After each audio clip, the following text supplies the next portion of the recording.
دیشب ز هجر روی تو جانا گریستم، تا صبحدم نخفتم و تنها گریستم.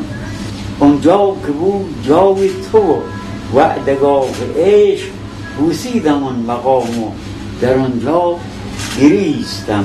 گم شد دلم ز مسجدیان فریبکار، رفتم کنار دیر و کلیسا گریستم.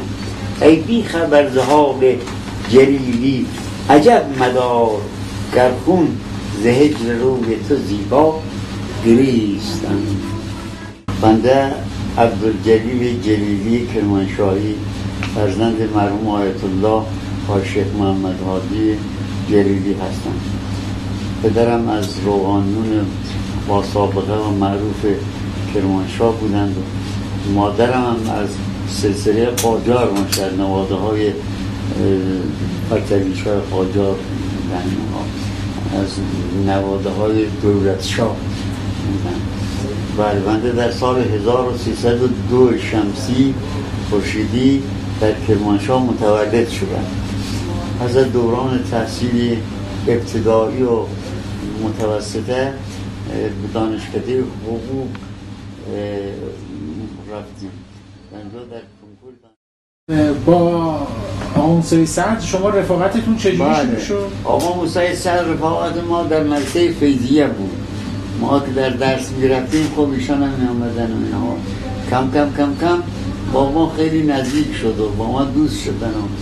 یعنی چون که یک معلم مشترکی هم داشتیم دانشکده حقوق، این صمیمیت بیشتر شد و با هم همیشه پنجشنبه و جمعه میرفتیم تهران، دانشکده حقوق جزوات میگرفتیم، میامدیم در قم با هم بحث میکردیم و درست میکردیم. اون وقتا رفتن طلبه به حوزه علمی و درس جدید خواندن عیب بود، ولی من و آیت الله موسی سعد روش این عیب نمیداریم، چون آقا موسی کردم آدم با فهمی بود، آدم طلبه عادی نفهمی نبود، خط خوبی داشت، استعداد خوبی داشت، بیانات خوبی داشت، خیلی خوب بود. افسوس که پیشم نیست الان خطش رو شما نشان بدن. وزیر آموزش و پرورش در یک جمعیتی گفت توی تمام محصلین قدیم و جدید مثل این سید موسی سعد پیدا نمیشه.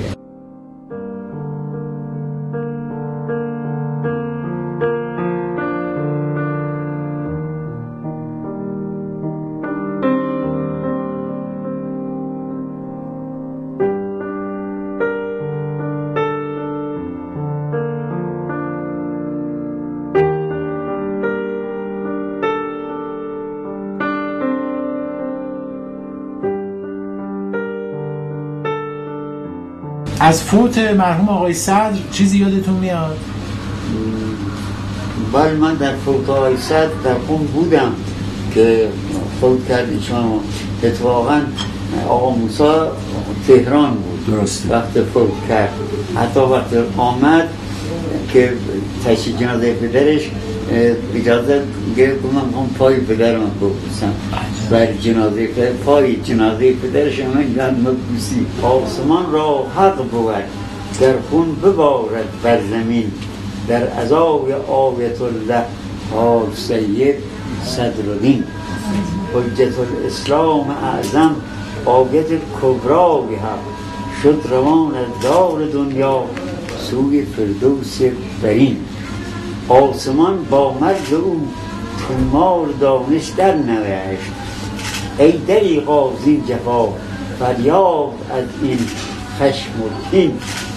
آقا شما رابطتون حفظ شد با امام موسی کماکان در لبنان که بودن ایشون؟ بله. رابطم همیشه بود تا آخرین لحظه. خیلی با من خیلی محبت داشت. عرض کردم کاغذش از جلیل عزیزم که با من اسم من می‌برد، خیلی با هم محبت داشت. یادم میاد با هم رفتیم برای سور. بله دیگه مدتی اونجا بود و بعد روزی بنا بوده که جمعیت البر و الاحسان بیاد افتتاح کنه در بیروت. با هم آمدیم. حالا آمدیم وارد محوطه بیروت که شدیم، زن و مرد ریختن دور آقا موسی، ای سید موسی صدر، زنها دختر.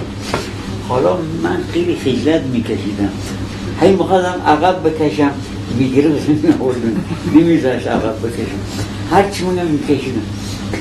حالا این عکاسان عکس آقا موسی رو میگرفتن، در ضمن منم میافتادم توی جمعیت زن و مرد.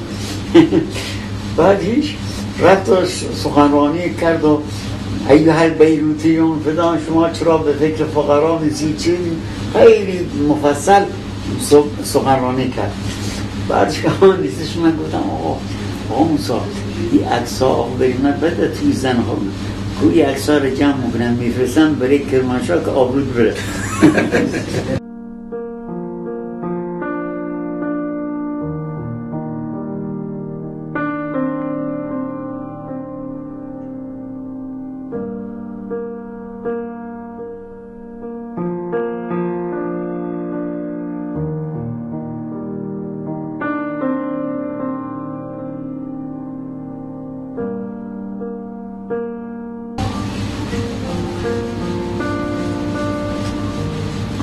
آقا دلتون تنگ میشه برای آقا موسی؟